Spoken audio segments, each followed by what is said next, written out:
So we have the WPL C14 looking pretty good with the bigger tires, the bigger wheels. And today I'm gonna change out this servo and I'm gonna put an axle mounted servo, a bigger one. This is only 9G. The one that I'm installing is right here. It's a JX servo. It is 17G. And then here is the axle mount that we're gonna be putting on. And then I'm also gonna change the steering linkage as well. So to do all that, we have to take the body off again.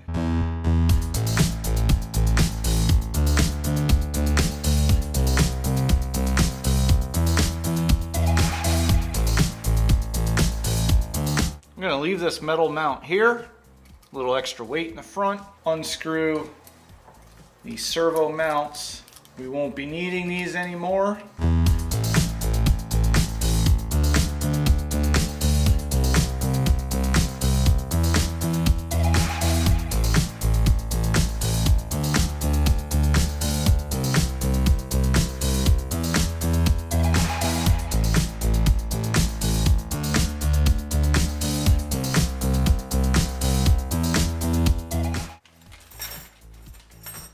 So they have holes in both mounts. So could actually put a servo on the rear mount there and do four-wheel steering if you wanted to, but I'm not gonna do that. I'm just gonna keep it the way it is.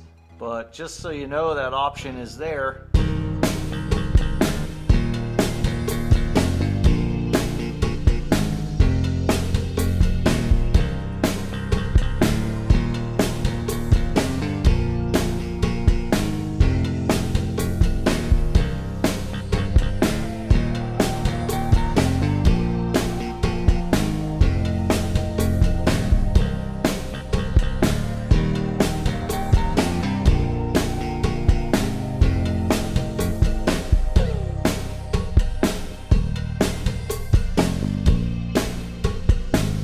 So I have to do the same thing for the back. You saw how the front goes back together.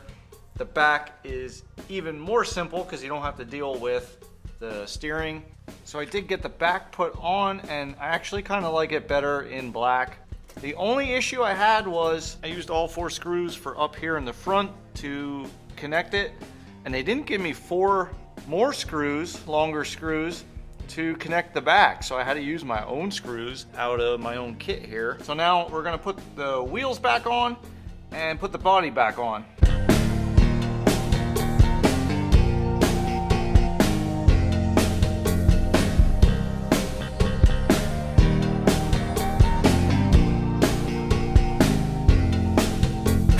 So we have it back together and we're gonna put power in it. So when it turns on, the servo will be set at center. So I have the servo set at 0. You do that before you connect the servo arm. Let's test it out here.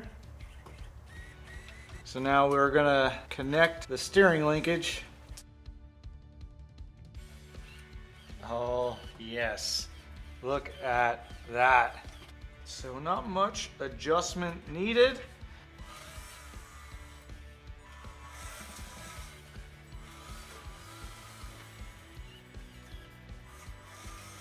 All right, now that it's pretty much a finished product, I'm not gonna do really anything else to this. This is it for this little build series of the WPL C14. So let's see this in action. So I actually wasn't planning to do this. So when I unboxed this, when this was like all stock, someone said, drive it up the dam. And I knew it wouldn't make it because it couldn't climb, it didn't have enough power, and the gearing in the stock transmission would skip, and it just couldn't climb anything. So I knew there was no way that it would do it. Now, with this transmission and this motor, I know it can do it if it can stick to it. I don't think the center of gravity is low enough to be able to do this. Maybe, just maybe, we'll give it a try just to see what it does. But this is a 50-degree slope, so. And I know, there's a lot of people asking, when am I gonna climb the dam again with the deadbolt? It's coming. The deadbolt, had a little incident and out of commission right now. That video is coming soon, but let's see. First off, let's just see if it sticks. Ugh, I don't think it's gonna do it. No, there's no way. See, it just wants to flip right over, so the center of gravity is just a little too high. So, nope, that answers that. The C14 cannot climb the dam.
I'm pretty happy with this build.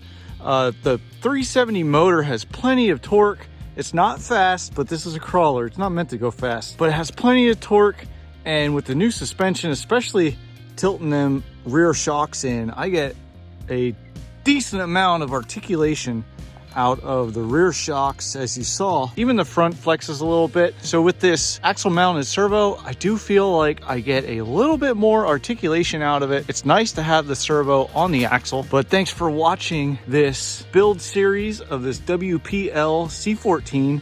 I think I'm done with it. This is it for the C14. I really have nothing else that I want to add to it. I'm happy with the way it turned out. I'm happy with the performance it gives me, and we're gonna move on to something else. I think I'm gonna make a monster truck out of the SCX24. So that'll be the next build. If you're interested in that build coming up, then go ahead and hit the subscribe button, and hopefully I'll see you on that build. But thanks for watching.